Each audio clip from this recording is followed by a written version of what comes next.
Welcome to the Best Business Podcast. My mission is to help create 200 new multi-millionaire business owners. How? You'll do better when you know better. In my interviews, you'll hear from self-made millionaires, seven-figure business owners, authors, and world-class experts sharing how they did it so you can too without experiencing the same obstacles they did. Now, if you like this interview, please share it with a friend you think will benefit. They'll appreciate it, and I will as well. You can also connect with me on social media. Look for Daryl Urbanski, D-A-R-Y-L, Urban Ski, U-R-B-A-N-S-K-I, and add me so we can be friends. Now sit back, relax, and enjoy what I've prepared for you right here, right now. Hello, everyone. Thank you for joining us. My name is Daryl Urbanski, your host as always, and today we are joined by Genecia Alluora Luo, former Miss Singapore International and recipient of Southeast Asia Woman of Excellence 2010. Genecia is also the founder of Soul Rich Woman and a public speaker on social media, entrepreneurship, brand building, and e-commerce. Soul Rich Woman represents a collaborative movement in Asia where women are encouraged to rise up and chase their dreams. It's about encouraging the multi-hyphenated and being proud of it. You are a mother, a daughter, and a wife, but you're also a boss. By creating a supportive hub of like-minded female entrepreneurs, business leaders, and those aspiring to be, Soul Rich Woman aims to inspire more women to think big, empowering them to bring their A game in order to change the game. I've asked her to join us here today to support our female entrepreneurs in the audience and help us all manage our businesses and lives a little better. So Genecia, thank you so much for joining us today. How are you doing? I'm fine. I'm doing great. Thank you, Daryl, for having me here. I appreciate that. Yeah, of course. It's always fun to talk to you. We have fun conversations, so it's all good. And I know the listeners are really going to benefit too, because it's important to see different people's perspectives, and not only that, but even hear from business leaders around the world. Yeah, I think that's a real value that for some people, they might be in their city or in their small town or in their community or their school or wherever.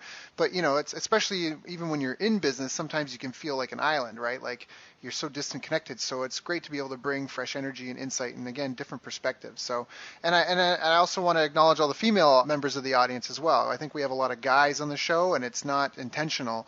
It's just how the cookies are coming out. So I'm glad to shine some light on what you're doing.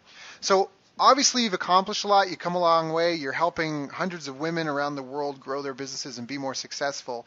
But how did you get started? Like, how did you even get into business? Do you come from an entrepreneurial background, like your parents run businesses, or? No, I wasn't, my family wasn't running any businesses at all. I started working and supporting myself through school since I was 14 years old.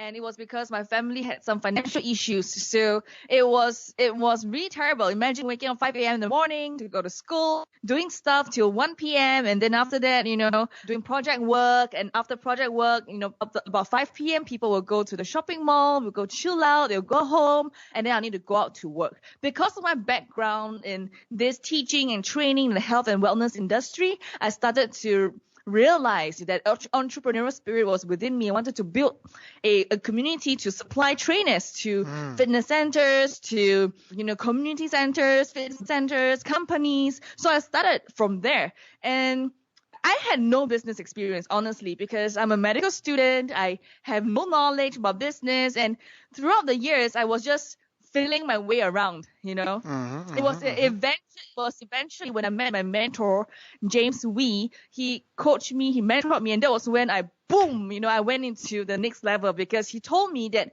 e-commerce, and I need to learn about e-commerce, I need to learn about stop trading time for money and really leveraging through technology to build my business. So that was when I kind of transformed the way I look at business. I stopped trading time for money. So over the years, fast forward, right, trading for money, and then I was like doing funnels, I was doing social media marketing, I was doing brand building, and then generating leads online, and this was how things got transformed. Got it. That's amazing. That's awesome. That's huge, and it's a great journey as well. And I always spoke before too that having won was it Miss Singapore International, that the thing I've even for you is a challenge is to be able to rise up and be seen as a leader and appreciated for the struggle that you've had, and more than just your looks, right? I mean, it's something that can help you, but also in some ways can hurt you. So just amazing to hear that, like, even just talking about how you've been working since you were 14 in that, like, I think everything you've got, you've really dug deep and had to earn. So hats off to you on that. But what were some of the biggest challenges that you faced? What were some of the things that you struggled with, the big milestones you had to overcome in your career so far? The couple of biggest milestones that I've overcome so far is fear, the fear of failure, and the fear of success. Because many times when we want to do something, we just want to be perfect. I mean, having won Miss Singapore was like, it was through multiple failures, through not winning in Miss Singapore Universe, and then I was like, oh no, I was placed first runner up. Okay, never mind. We joined that again, and I went to Miss Singapore International. I joined it, and then I won it. So that was kind of an affirmation for me that, hey, I should just embrace failures, because failures are just wasting energy and wasting my time. We only have 24 hours a day. We don't have that much time to really spend that. We should just imagine it away and just throw it out of the window so that we can focus fully in our 24 hours, not worrying about stuff, and keep progressing forward. The second challenge that I faced throughout my career was that beauty, because I mean, I'm a beauty queen. Right. So people will say, hey, beauty queen girl, what do you know? Right. So I kind of get it a lot. Like, what do you really know? The skepticism of that in the Asian context, even you're beautiful, when you do business, they're like, okay, you don't know your shit really well. So literally I have to work doubly hard and prove to them and prove to myself more so that I could do a lot. And because of that, I took up a lot of courses. I learned about NLP. I learned about emotional EQ. I learned about different things. I pick up a lot of skills. I pick up Enneagram.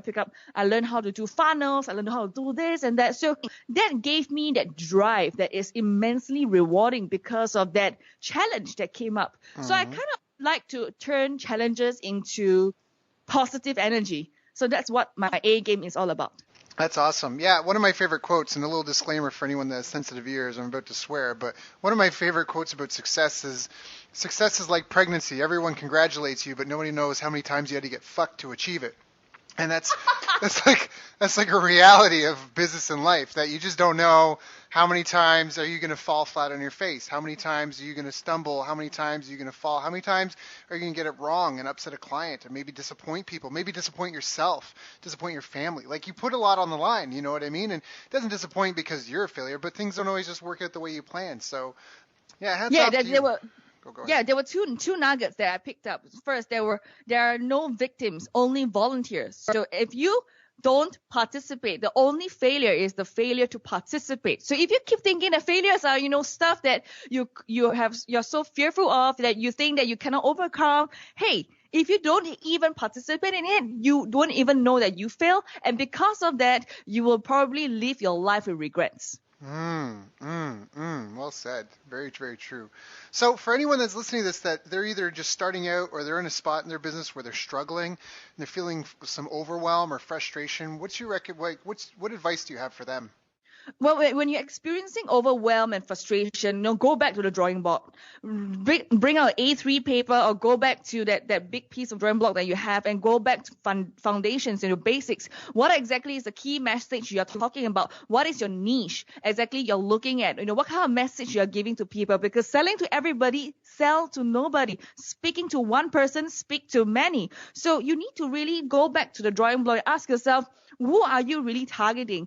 Because when you are frustrated, when you are overwhelmed by this shiny object syndrome, there's so many courses out there, there are so many programs that you can learn from. Hey, stop piecemealing all the freebies together, because it ain't going to work. Look for a mentor, look for a coach who can help you and guide you to put the pieces together. Go back to the drawing board and map out your railway, because the more focused you are, the faster you will reach your end goal. Slower you are, and then you are not willing to invest in yourself, to hire someone, to get a mentor or a coach, that's when, your success could potentially be delayed. I love that. In fact, one of the things that you said that I appreciated the most was when you said the more focused you are, the faster you get to your goal.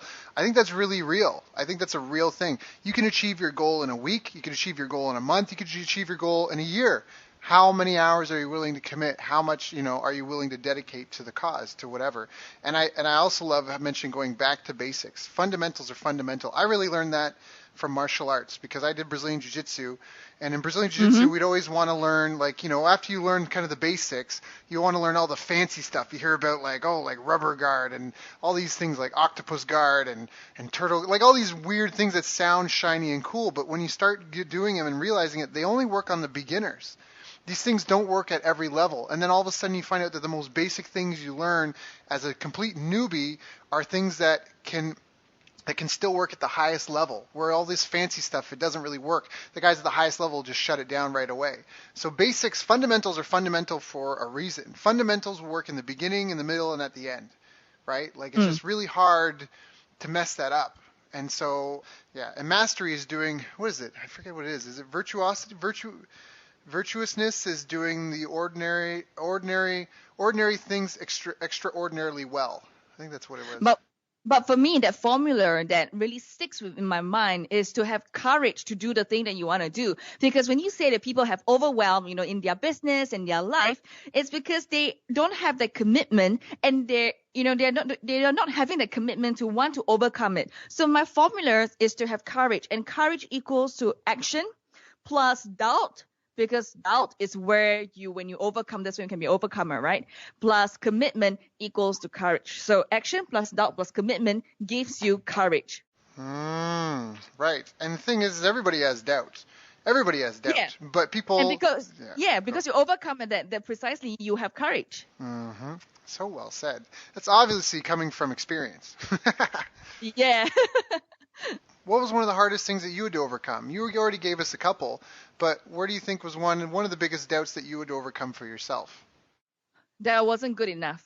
That everything that I do, I wasn't good enough. Because when my partners invited me to invest in a cafe retail chain, I was like, who am I? You guys invested hundreds and thousands of dollars and, millions of dollars. And I'm like, small fry. So it's kind of that constant self-talk, that putting myself down, that I think that I would not be there, that I would not be beside a big boys. It's like you're just playing small. So my biggest challenge was always playing small, because last time this happened to me and that happened to me, so I think I should be defining myself within this square little box. So it was the constant work of the mindset to get out of the box, to get out of the comfort zone, because we must be responsible for our life. There's no blame, there's no self-justification. We just want to tell the truth with compassion and, boom, and really work on hustling while I'm still young. Why do I want to hustle when I'm old, right? So it's kind of overcoming that path for me, and really understanding that, there is power in clarity. So when I work on myself, mindset, and having that clarity, and that when there's power, imagine yourself focusing on all the yellow things in the world right now, you will only see yellow. If you focus yourself on all the red things in the world, you'll only see red. So exactly what happened, if we become tunnel vision, it doesn't work for us. Tunnel vision doesn't mean focus. It's a fine line with that. So when I was given the opportunity, I battled my mind, my guts out. And because I overcame it, I realized I could make $1 million. As a group, we could make $10 million. And that was when my energy of being able to attract the millions of dollars increased tremendously, because of that breakthrough of stopping playing small. So well said. So well said. In fact, that's Michelangelo has a quote. It's like the biggest shame. What is it?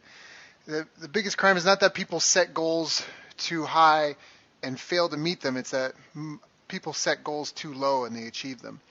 And I think that's yeah. Good on you. That mindset piece is so big. There's a great book about it's actually called Mindset: The New Psychology of Success, and it's Carol Dweck, I think, wrote it. And she did all this research, like literally thousands of university students and business entrepreneurs, and found out that there's two distinct mindsets. There's people with a fixed mindset and people with a growth mindset. And so you identified yourself as overcoming the fixed mindset problem, where you felt that your life was defined because this had happened to you and that had happened to you, fixed events. You thought that was defining who you were, as opposed to it's just like, hey, I'm just on my growing path. You know what I mean? Like the difference. Some people define themselves by a fixed thing. If they fail to achieve this, if they get a chance to go on stage and they bomb, they're like, that now defines them, as opposed to, oh, I just haven't practiced enough. I need to go back and I need to get a mentor. I need to get more training. I need to get up on another stage right away. You know what I mean? Man, that didn't go well. I need to get on 3 more stages to make up for that bad one. People with a growth mindset appreciate that they're on a path, And that Of constant change. right, and growth and progression, where a lot of fixed mindset people, and if both ways, they'll define themselves as a success because of something that happened years ago. Like, oh, I did that, so, I'm golden. Like, well, hold up, right? And in some ways that leads to their demise in the future. So the mindset piece is really huge, and you just really defined it right there, talking about how you thought that fixed things that your past defined who your future. One of the things that I love about being human, and I constantly try to remind myself of this, is that as humans, we can really accomplish anything we want. Like, we put someone on the moon. Like, we invented flight. Right now, you and I are talking from opposite sides of the planet in real time. Yeah. Right? And we're recording it and sharing it with thousands of people. Like, that's just phenomenal, the fact that we can do that. Humans can do so much, but my dog, as much as I love her, how amazing she is, she will only ever do the 4 or 5 things a dog can do. And that will define her for the rest of her life. But as a human today, anybody can choose a new direction, and almost like a boat, just changing direction and leaving the past in the wake. Like, you can do that today. You can wake up, decide you want to be a ballerina, decide you want to be an astronaut, decide you want to be a scientist, decide you want to be a business owner, and start down that path. And everything that happened before, it really only is as attached to you as you let it be. So I think that's a really powerful message out there about the mindset and the commitment and the dedication, focusing on your niche, making sure that you got the right messaging. And the messaging is really about understanding who your prospects are, right? The niche. So it almost goes back to the other one, which is back to basics. When you're talking about who you're targeting, what KPIs do you have that really matter, and getting more focused, and determining how focused you want to be in your goal. How soon do you want to get there?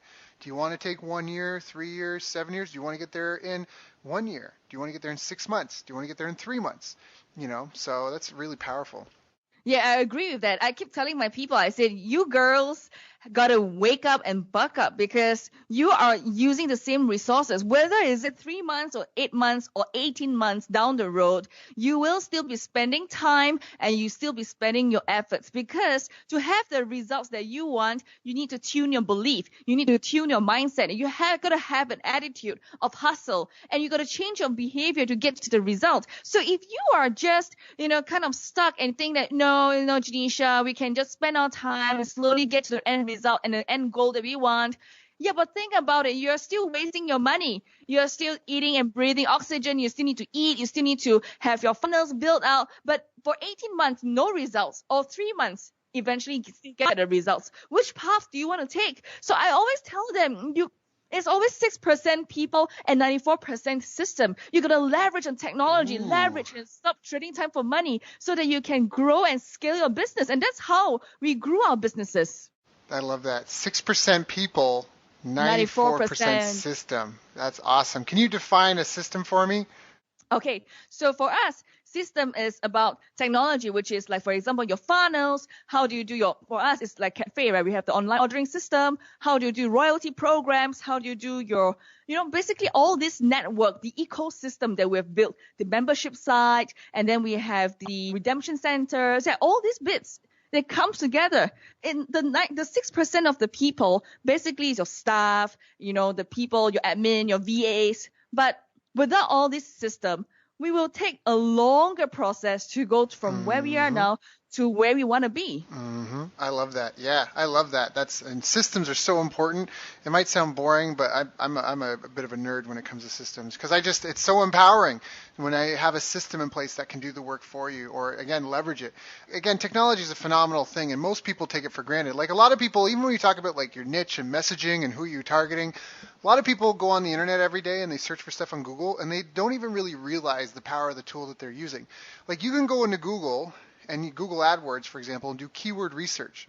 And some people are like, so what? That's just keywords. But you're reading people's minds. Like, you're literally reading their most private thoughts. Like, someone goes, they're alone in their room, they're crying because they're suffering from something. They have some sort of pain in their life. They have some sort of ailment or disease that they're suffering from. Their significant other is treating them a certain way, and they can't tell anybody about it. So they go online, they go to Google, and they put in their question and their thoughts. They pull it out of their head, put it into the Google search engine, and then they search for it. And you can be on the other end of that going, hey, how many people are suffering from this? How many people have this problem? How many people are going through that? And then build a business around it. I mean, the technology is phenomenal. To do that before Google, how would you get that such candid answers from people, and be able to connect with those people? So it's really, really, really empowering. But yeah, I love that. Yeah, another piece of the technology that we are using now is a little bit of artificial intelligence, which is like bots. You know how Facebook Messenger, we use bots to connect with people. I mean, yes, we do have, customer service people sitting and behind live chats, but hey, who can respond within that minute? Who can respond within that second? So it's all about automation, making that so easy. You can preset how the communication is going to flow, what kind of topics you want to talk about, and they could be your first line of defense. So using bots and AI is literally, the next phase and next wave of my technology piece that I'm using on my platform, Soul Rich Woman. In fact, I mean, of course, we leverage a lot on membership systems to gather all the members of women all around the world. But here, I think bots is like super awesome. Yeah. No, bots are. Yeah, I'm just getting into some of the bots. It's interesting. It's going to be an interesting world in the future as we get smarter and our computers get smarter. I think we're a long ways away from eliminating the need for us in general, but definitely for automating and leveraging our stuff. And it's something, people don't fail, systems do. If anyone listen to this as a business and they feel like their staff are underperforming and yada, yada, yada, I hate to break it to you, but it's not your staff, it's you. It's that your staff most likely don't have the direction that they need. They don't have the training that they need. They don't have the feedback loops that tell them when they're doing good or bad. Most people want to be successful at what they're doing, and most people want to do a good job, but a lot of people don't get the communication, the feedback, and the guidance that they need, because even there's tons of people, like I do one thing with my team, we do weekly one-on-ones, and we keep track of what we call our 3 key metrics. And so for every role in the company, we've defined 3 things that define success in that business. And some are really easy to, some are really tangible, like growth, like sales even, how are sales, but others are kind of intangible, right? Like, were you punctual? Like, are you being proactive or something like that? And I'm just pulling things out as examples. But then the staff member will rate themselves, and myself or the manager or the project manager that's with them for the one-on-one will give them a score as well. And they take the average. And one of the things that's happened is we found that we had a great person in the wrong role. So we moved her over. And guess what? She went from getting 7 out of 10 and 4 out of 10s to getting 8.5 and 9 out of 10s on a regular basis. So the person is not a failure, right? We had, thankfully, and of course, success has many fathers, but failure is an orphan. So I'm not talking about the times that I failed and the things that I burned and how I figured this stuff out. But with her, we saved a valuable employee who has a ton of value to give by making sure that the system didn't fail her. Right? There's a lot of great people that have a ton of potential, and you put them into a company, and the company doesn't have the systems in place. A lot of people get treated like garbage, and they get discarded and used and churned up and spit out by companies, but it's because the systems aren't in place to properly take care of them. And then some of the most successful companies you see, the best companies you see, they really focus on things like customer service. They really focus on the training and feedback of their employees, and also making sure that everyone's aligned to the main company goals. That's the other thing, right? You don't want to have little silos of people working in different directions and playing tug of war because they're pulling in opposite ends. You want everyone focused on the same goals. So now I have a question. Do you feel like you've had any habits that have really helped you through these transitions and through these struggles that you've had on your path to success? Oh yes, every day I do a daily kind of setting intention. I basically do this to help me to open up my mindset and keep reminding myself what is the goal that I want to achieve. So for example, I want to work with women who are more influential, more powerful, or for example, if I want a team who will love me and who will grow with me, I set an intention every single day, because we can't just roll out of bed and say, okay, it's just another day, and then you live your life like that. Come on, I run a cafe retail chain. We have presence in 3 countries, Singapore, Malaysia, Indonesia. I run a distribution business. I can't be just living my day by routine, right? It's all about setting that intention, bring that focus back to core. And because foundation is key. When you have strong foundations, building blocks, and that's when you rise up to war and you do business, that's where your power and your energy will move forward to. So people can feel the energy on the team, right? When you meet your staff, how can they connect with you? How do they know you're the leader? Do they know there's teamwork involved? It's when you set your intention right, that's when all the pieces will flow. Yep. And when people know that you care about them as well. That they're not just Yeah. clocking in and clocking out. Yeah, exactly. So that's So that awesome. was one of the key habits. So the key habits is setting intention. Two is constantly go out there to meet people who is bigger than who we are, because you are the average of the 6 people that you hang out with the most. You can't just stay in your network and be stagnant and hope that all your life will be rosy and a bit of roses down the road. No, it's all about progression. I mean, humans without progression are dead. Oh yeah, we're social creatures, so. Yeah, we just want to keep moving forward and looking up to people. Who can we learn from? What are the things that we can grow into? Because I don't want to live life with regrets. I want to keep opening up myself to new possibilities and new growth for myself. I'm taking notes here. I'm a big fan of that. So we have daily intent, network, and connect with those who can help us grow. What else we got? Yep. One last one is always go back to family. I believe family is the core of everything that I do. I spend time with my family. I have dinner with them. I message them. I love them to bits, because I find that when there is harmony within the family, I mean, because this is very Asian, okay? It's like for us, when there is family that's supportive, a family who loves you, because we live with each other, right? We live very closely with each other here in Singapore and Asia. So we believe that really being connected with my parents and seeing them grow old and being able to fulfill as a daughter role, I mean, daughter filial piety, and that makes me want to do more, because I'm running my business not for me. There's a greater purpose to everything. I love my family so much, and the energy, the big why I'm doing all of these things is for the family. So your big why is extremely important, and my big why is my family. So the third bit is the family, that foundation piece, but also the big why behind what you're doing, why you're doing.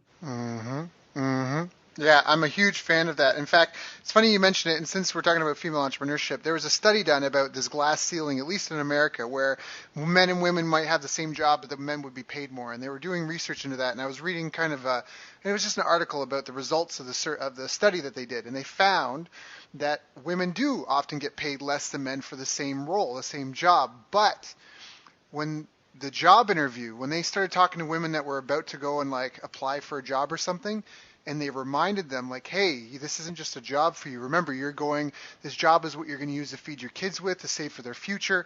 And they kind of armed them because there's more pressure on men to be the provider, to be the hunter and go. And so men have that pressure their whole lives. But when women were reminded of that providerness, like this job is to provide not just for you, but your family and for your future and your retirement, women out-negotiated men in terms of salary, pay, like terms and conditions of employment, vacation time. Women like stomped men. Like it was ridiculous. They said that the glass ceiling is there mostly because of how, I guess you could call it pre-framing, how women are kind of pre-framed for their careers and jobs. And people can argue about that in different ways if they want. I'm just, don't kill the messenger. But that was the thing, is that like we say your big why, having a why, and you can just tell for yourself that really grounds you, connects you, and you're just crushing it. And you've got that behind you. And there might be some women that aren't as tied into that. You know, there's a lot of women that maybe grew up in a household where the man was supposed to do everything, or the woman just wasn't. It wasn't even about the man doing anything, but it's just their female role models weren't those of, a woman that's going to go out there and provide and try and chase her own dreams and her passions. Like it wasn't like that. It was more subdued. And so I think the why is so incredible. I mean, if you have a big enough why, women have lifted cars to save kids, because their child's in danger. That's a burning desire. There's a great book, Think and Grow Rich. And if you look at all you have to do is look at the table of contents, and it's like a formula. All those things, if you can check them all off, it's like they're like engines to push you towards your success.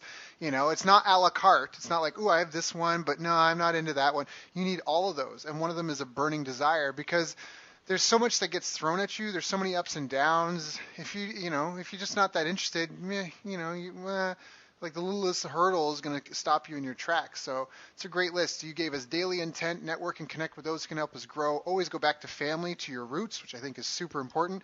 And then have a big why. Remember why you're doing this for, and what your impact you want to have on the world. So now, what do you see some of the greatest mistakes women making, either your clients or just in your community as a whole? What are some of the biggest mistakes and things that trip them up? Oh, many of my clients in the community is that they have a lot of fears that's holding them back because they are confined in this role thing where they need to be the mothers, they need to be at home, they need to be a homemaker, or maybe they feel that there is this need of responsibility of taking care of their kids. Nothing wrong with that, but more of encouraging a space where they can do both at the same time. So they feel that they cannot do it all. They just feel that they can only have one or the other. Thank God that Singapore, because we are a very good space for mothers to work at the same time. We encourage that a lot. We have a lot of support, in the community. Just in Singapore alone, we have co-working spaces that allow mothers to bring their kids to work. That's awesome. Yeah. And that's not seen and heard of in other places, but in Singapore we do have that, and we even have support because of our support network here. Family support is very strong. We live close to each other, so like grandparents and there are helpers here who can help us to take care of our kids right when we are away. So naturally, these issues can actually be taken care of with this support situations. There are some other challenges that are faced by my community is that the constant changing of evolving of social media, of that growth of technology, they kind of find it a little bit hard to keep chasing and keep embracing. So they are kind of staying stuck in their, it's just a Facebook, it's just Instagram, it's just another LinkedIn. So they're not seeing that leverage, but I'm sure marketing automation and social media marketing is picking up here in this area where they are learning more to apply it back to their business. It's funny because I had this actually come up with another interview I did recently where the gentleman was saying that, like Facebook changes so much and so fast, and social media can be really hard to get caught up in. So you got to constantly keep learning because, the rules are changing. And I have something to say that I think might be valuable, and I hope will be valuable for people. And that's that, the tactics frequently change. So if you're talking like Facebook ads or Twitter ads or LinkedIn ads or something like that, like the tactical things like video ad versus image ad versus, like all that sort of the tactical stuff can change frequently. In fact, Facebook, if you log into Facebook ads, things are being moved around all the time. Oh, where'd that button go? Man, and where's that button? I'm looking for that button again, right? Yeah. But that's the tactical. The strategic things rarely change. They do change sometimes, but generally speaking, they're slow to change. But the principle-based things almost never change. And so something I really want to help everyone here think about is traffic times conversion equals profits. And so whether it's Facebook, whether you're blogging, whether you have a podcast or do podcast interviews, whether you're running paid ads, whether you're at a trade show, at a convention, whether you're on the street networking or in a marketplace, no matter where you are, if you're in a mall, it's all to get traffic. And traffic is traffic is an audience of your target market times conversion. So you're taking this audience, this traffic, and you're pushing them towards something. It's either a quote request form. It's either an introductory offer. It's an opt-in form for some sort of freebie or checklist or diagnostic survey or who knows what, right? Times conversion equals, boom, either money if you're asking for a sale right away, or if you're just collecting leads like, hey, out of this list of 10,000 people, who's interested in this? Boom, now you get 1,000. Hey, that's your new traffic, and you're going to push them towards, right, the next thing, conversion, and it equals money if you're there yet. If you're not at the money yet, then you keep moving forward. So all that tactical stuff of whether you're on Instagram or Pinterest or Tumblr or whether you're doing Periscope or Snapchat or all that stuff, the tactical things are going to change, and they're constantly change frequently. But if you have the right strategy set up based on the right principles, you can hire people who are interested in staying up to date on all that tactical stuff and just go, hey, traffic guy, I need this much, you know what I mean? Like, I need you to help me with this. I need you to help me with that, because it's all pushing towards this that's going to earn me money. And I know what I can afford to spend per lead. I can afford to spend $2 per lead, because for every 10 leads, I get one sale, and this is how my numbers work out. And that's strategy and principle-based stuff. So if anyone's feeling overwhelmed and listening to this call based on their like same thing, like, social media, how do I do it? What do I do it? Focus again, like, what's the purpose? What's the big why? Why do you want to be on those channels? What does it matter? Who cares if you have 20,000 followers? I know a guy that spent a ton of money on Facebook to have 1 million followers on Facebook, and when he posts something, if it gets 50 to 100 likes, it's a miracle. I'm like, what, like, you know what I mean? You build this big audience, but it's just, he just wanted people. There was no why, cohesive whole to bring it together. He just wanted an audience.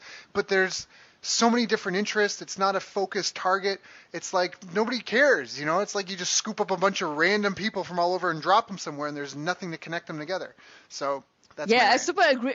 I super agree with you with that because recently, because I run this marketing automation tour in Singapore, Hong Kong, and Vietnam, and what happened is we found out that people are stopped downloading, are kind of like not downloading ebooks anymore, like 10 pages, 20 pages ebooks anymore. They're looking for cheat sheets and looking for checklists and swipe files, something they can use immediately because these days it's so crowded. Everybody is giving an ebook. Everybody's doing the same thing. How do you differentiate? And people want fast and want results. So that's how I tell my community that you need to step up and really change their A game as well. Besides that, also storytelling is another big piece that I keep encouraging them to do it because on social media, it's no longer, people hate being sold to. Do you agree? Yes. Do you agree with that? Right. Yeah, I hate being sold to, but I love to listen to stories. And if I can identify with a story, if your message speaks to me, then I would maybe buy from you your services or your products. So storytelling is one of the key things that I encourage my community to do that. So how can they do it? How do you build a story that is around you? So you need to recognize first, what is your niche? I said that once and again and too many times because people just are greedy, you know, they want to sell their skincare products and then they want to sell the anti-aging and the natural daycare and then they want to sell everything. And then the services they want to sell from coaching, business to all the way to, you know, something else. It's like they have this whole range of products that they want to sell to everybody. But don't you know that customers get confused? I mean, how many burgers do McDonald's sell? How many burgers? Well, I don't even know. A lot. Yeah, but that's only the few, like fish burger, the hamburger. Oh, you know, yeah. Yep. That few burgers that McDonald's sell, right? And then when people go to McDonald's, they just look at the menu. I want this A, B, C, or D. It's really straightforward. And then after that, then you cross-sell. Do you want large fries? Do you want, you know, Coke? Or do you want to change it to Milo, right? There is an opportunity for you to enter into the customer's psychology through this cross-sell only if you don't confuse the customers. So be very specific exactly what you have. Always list down 2 services or 3 products that is your main thing. Don't be afraid to niche and tell the story that relate to your audience. And that's what I always tell them. When you do that, you know, that's when people know exactly where to buy. That's another thing. Sometimes they don't even tell their customers where to buy. They say, oh, I have this link. Please come to this link. Come to my website. Yeah, but your website has 101 things on your website. Where the hell is the freaking button? Yeah, that's right. Yep. In fact, I've doubled sales for companies just by doing better like user interface tests with the pages. Yeah. And one more thing is that so super cool that I also tried is the multiple price points. Sometimes they think that, oh, you know, people will buy at that $200. I said, hey, you got to change up your pricing point. You need to go something a little bit, you know, at a lower value, but that doesn't mean that you have no value. It's just that for people of that appetite, they can try your product first. And then if they are good, you can nurture them in your funnels and then, oh, boom, you can upsell them into a bigger ticket product. And then we're having multiple price points like low, medium, high, and premium allows multiple streams of income as well. So through your storytelling and presenting the products correctly with exactly telling them where to buy and their multiple price points will allow you to generate that recurring income that your business desire. Yeah, and we call that an Ascension Ladder. Because not everybody, like, it's like dating, you know, and dating, you're not like, hi, can I stick my tongue down your throat? Hi, want to get married? Like, that's, whoa, easy, slow down, buddy, right? Like, this is way too much, way too fast. But if you consider it like, hey, like, I understand branding, but I'm very much a direct response marketer. For me, branding is like going to a party dressed your best. But if all you do is brand, then you're sitting in the corner just smiling and waving, like, yeah, hi. Like, you're not talking to anybody. You're not like, hey, can I sit down beside you? Hey, that's nice. Hey, can I get your phone number? Hey, how are you? Hey, do you want to get a coffee? Like, there's none of that interaction. That's like, I always think of it as like coupon-based advertising, because it's really easy to say I offered 100 people this coupon and I had 10 people that took it. It's a yes or no, and then go from there. And then ascend people. So same thing like dating. Hey, how are you? Hey, can I sit down down here and talk to you? Great, perfect. Oh, hey, that's excellent. Hey, can I get your phone number so maybe we can go out sometime? Hey, that's excellent. Hey, do you want to go for lunch? Which is a low dollar offer, right, compared to marriage, and then just move up the relationship and build that relationship with people.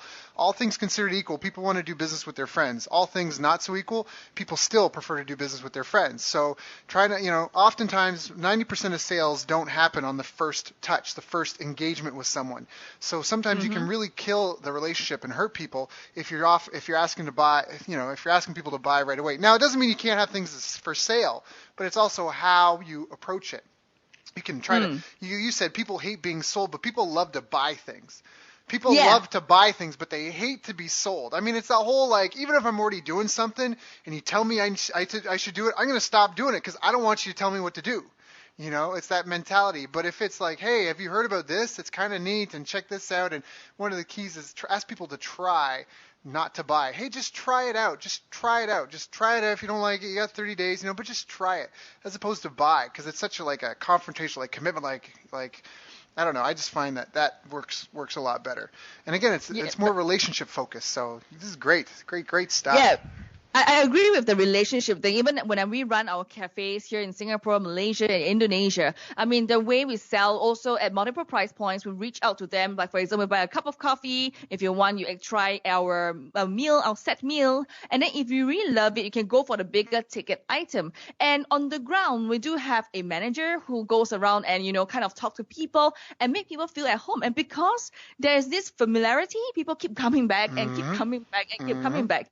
And then online, when we do our skincare distribution, it's quite a different ball game. It's more of the entry where you say, try this product first, try this product, give us your name and email address and your home address. We'll send a trial pack to you. Try it for 30 days. If you love it, buy from us. If you hate us, it's okay. Goodbye. Yeah.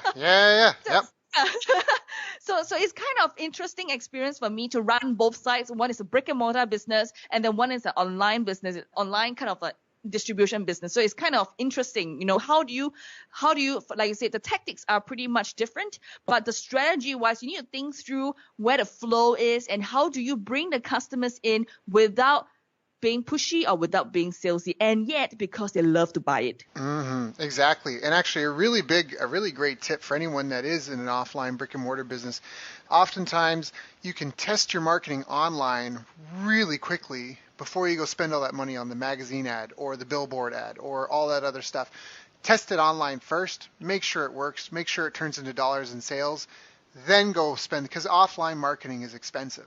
Offline marketing costs a lot, whether you're buying bandit signs or you're getting any sort of signage, it's an investment.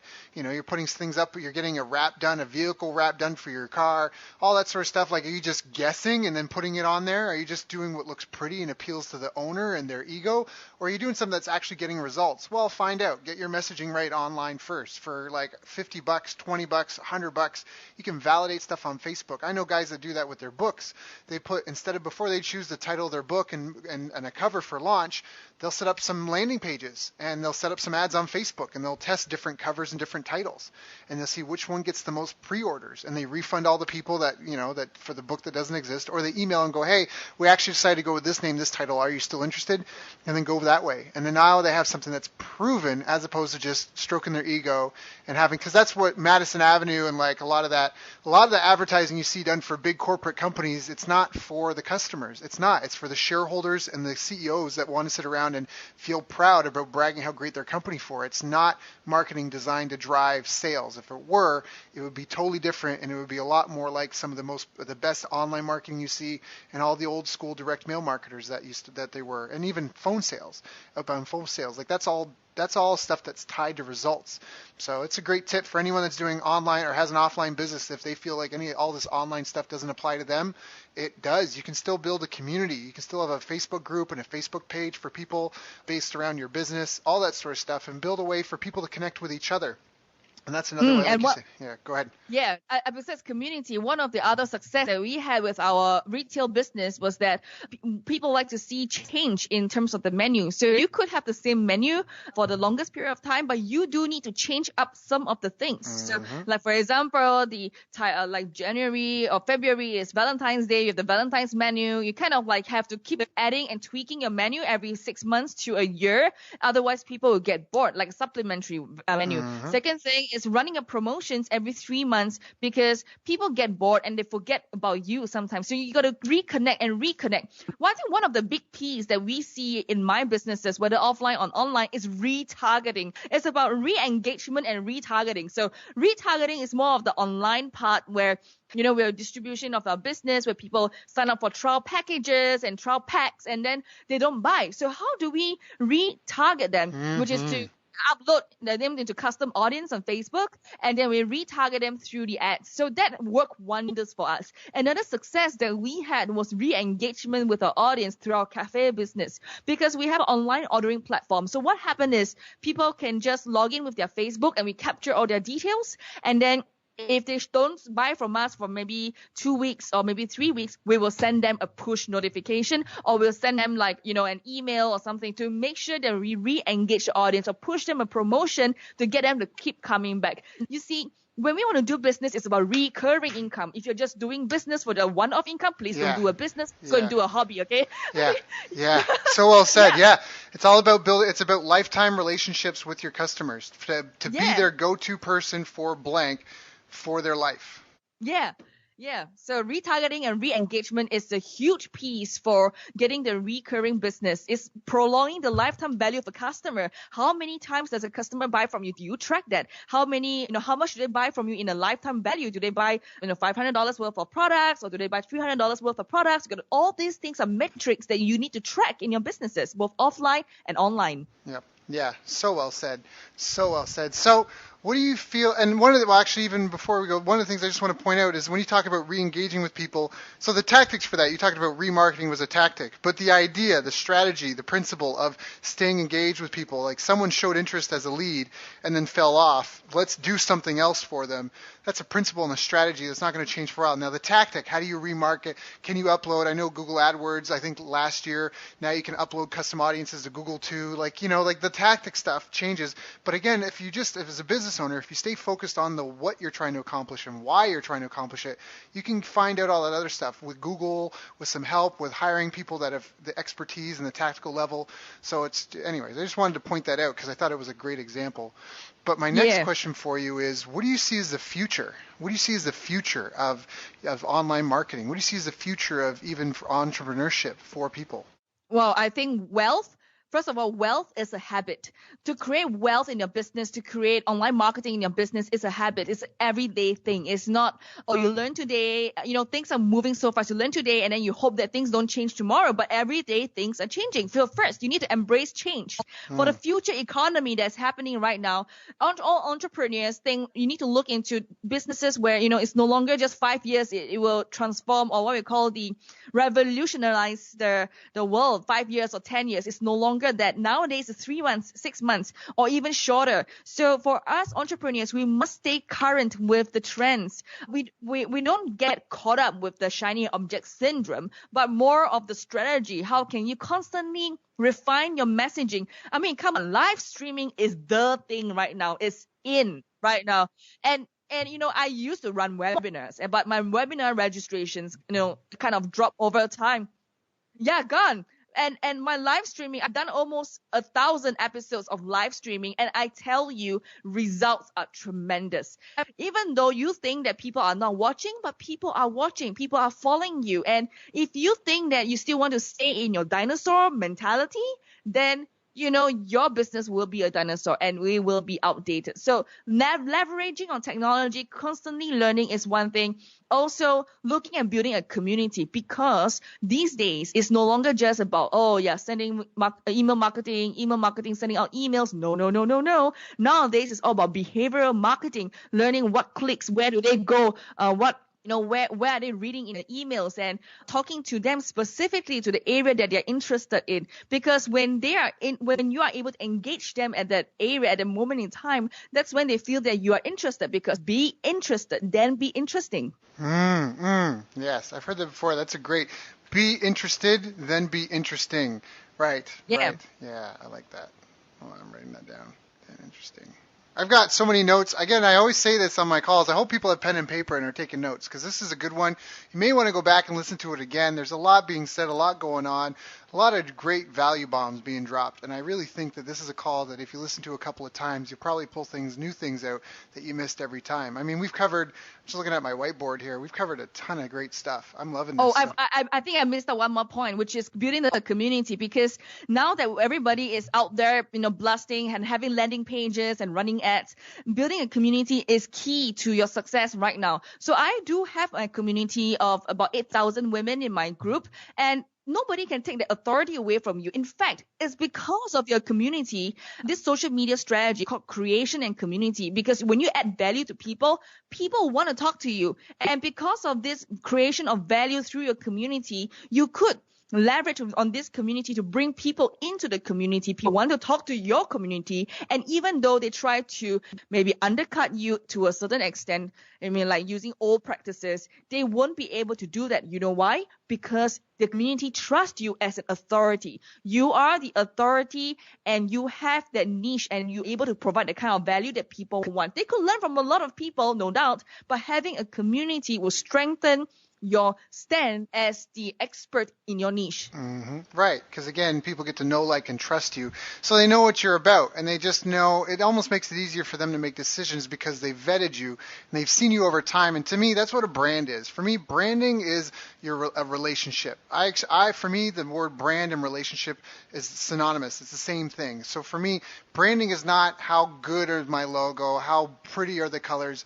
It's the relationship. It is how you feel when you see the logo, but it's how are you treated over time. What's your experience? I mean, you and I have a brand with each other because we've had a few conversations. And to me, that's how it expands over time. And I think that that's where, again, you get into brand equity and brand value. That's where people know who you are, and they can kind of predict. There's confidence that they can predict how you will react in certain scenarios. And that gives them a sense of comfort. Comfort in doing business with you, comfort in going with you for advice, and even things like as a teacher. If you're just trying to learn from someone, you imprint on someone, right? Same thing like you have a teacher and once you imprint on someone, you have a brand new teacher, you got to build that rapport. It's almost like there's more static in your talk. You might have just met, they might seem all right, but the old teacher you've had, or the person you have a better established relationship, you almost can anticipate and finish each other's sentences. So all of a sudden, the communication just flows easier. So when you build that community and you've got that value that you're giving to people over time, you're doing two things. You're also deepening the bonds together. There's something called mirror neurons. You said a couple of seconds ago when I said something, you were like, that's like two fax machines talking to each other back in the day. Like when people talk, they're nodding and they go, and they're giving feedback. There's a back and forth, almost like a ping pong ball that goes back and forth in that communication. And there's comfort in having a well-established routine with someone. That's why it feels great to go vent to your friends, because psychologically, you know that you've been heard, that and it just spreads out. And they've proven that, like women that were terminally ill with breast cancer survive on average 18 months longer if they're part of a support group, as opposed to if they just go it alone and are with their family and friends, because then they can feel understood and heard by people that they know, like, and trust, and they've got similarity and history with. There's a lot of value to that, which goes back to when you said always go back to family. That's really important for your health and for keeping you grounded, because a lot of us, we might get so far, dedicated to growing our business, all that. You got to go back to the people that and again, why are you doing this? And, not always be all business, but it's good to be like that, but there's too much of anything, right? That's right. I also believe in the keys of synergy. In terms of growing your business. Because you asked me about future business, how is it going to be like? I think there's keys of synergy. There's 5 keys that I want to talk about. The first one I always tell this to my team. Okay, first is to listen actively. Even though you think that it's not important right now in the online world, it's still important to listen what your people want and what your customers want. Because now, even more, you need to shift your focus onto customer-centric practices to to bring in, the audience and bring in the flow. Yeah. Two is you need to have leverage. So always leveraging on technology, because businesses are moving so fast these days that if you don't leverage on technology, you're going to lose out. How so?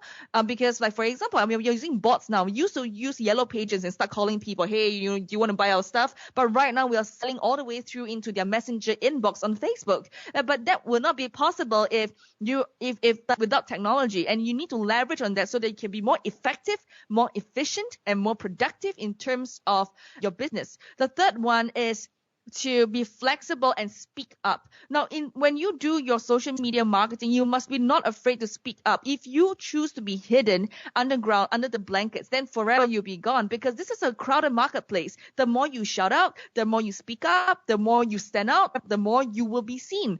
And that's when you start to differentiate, and you need to learn how to, what we call, to tell the truth, right? You don't just be fake, because people can just Google about you and there's social proof everywhere, and people will buy from you. So you need to build this treasure trove of social proof, right? So you must have that, tell the truth with compassion, and have that platform for people to rate and review you moving forward. The last one is to agree to agree. Now, agree to agree meaning that in a team, because you see, for business to grow, besides technology and everything else, we need to have a team. Teamwork is so important for us. Like, we don't work alone, to grow businesses is all about collaboration and leveraging as a team. So we must come together to agree, to come to a commit to a resolution. And, don't lay blame, don't go into self-justification. We take responsibility to solve the issue,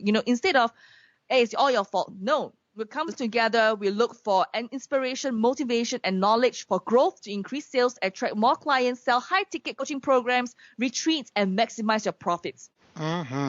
Well said. Boom. So listen actively, leverage technology, be flexible, speak up, be seen, tell the truth with compassion, and give people the opportunity to rate and review you, and agree to agree, focus on teamwork and working together and collaborating so you can grow and just do more of everything better. That is so well said. Did I miss anything?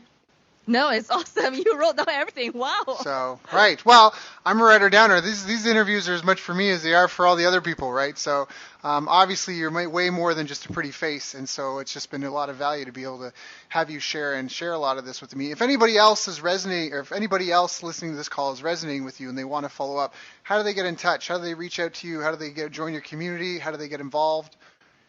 Yeah, so they could look out. They can come to Soul Rich Woman, SoulRichWoma, not E-M-A-N. So soulrichwoman, letter A.com. You can reach out, go to the website. You should be able to find me. If not, look for me. My name is Genecia, Genecia Alluora, Alluora. Now, I have a free gift to you just for money stress. Now, this is a free ebook that I want to give out to those of the ladies who are encountering some issues, maybe their business, they're stressed about their financial cash flow. Well, you can go to soulrichwoman.com/freebies, FREEBIES, and then you can go and download over there. That's awesome. So it's soulrichwoman.com/freebies. Is that correct? Yeah, freebies. Yeah, that's Good. right. So soulrich, SoulRichWoman.com/freebies, FREEBIES. That is so awesome. Right. That is so awesome. So, Genecia, is there anything that I didn't ask you that I should have asked you? Well, for me, what I'm hoping to achieve is that I believe that success isn't about glorious wins. It's about behind the scenes work that we do with others that matter. It's about helping others to stay focused on their goals and stay motivated enough to do their best to realize their potential. So basically, my vision is to lay the groundwork for other women's success, and then to take a step back to let them shine as well. And that is what Soul Rich Woman is all about. That is so well said. So excellent. So please, again, if you found any value from this, go check out that website, go download some stuff, and go connect with her on social media. I appreciate your time so much today. You've given freely. You've given tons of tips. This is a great call. People should definitely go back and listen to this again. And I know you could have been taking care of your own community, your own tribe. So I appreciate you coming here to help me and my people. And just thank you so much for your time. And I know it's late for you too. We're 12 hours apart. So thank you for just being a trooper and dedicated to helping change the world. Thank you. That's awesome. Thank you. You've reached the end of our interview. Now, first, let me thank you for listening. I appreciate and respect you more than you'll ever know. And now I'd like to ask you a couple of questions. First, what 3 lessons did you just learn? What 3 aha moments just jumped out at you? Second, what can you implement for yourself and your business in the next 24 hours? Third, what can you give to someone else to help you with, or give to them to just do it for you? Whatever it is, remember, taking action is the secret sauce to results. Now, if you think this interview would be helpful for a friend, please give them a link to it. It'll help them and it'll help me too. I'd also like to invite you to help me find out more about the challenges you're facing, your dreams, your goals, and how I can help you overcome what's holding you back.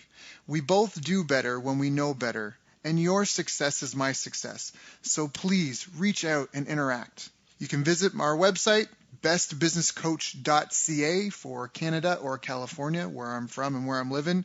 You're welcome to also try out one of our paid programs. You can find us on YouTube, Facebook, and pretty much every other social media channel you can think of. You should also subscribe to the podcast, and if you're enjoying them, please leave us a nice review. It really helps. That's all for now. Once again, thank you. Take care of yourself, and remember, the world needs the best business you can build.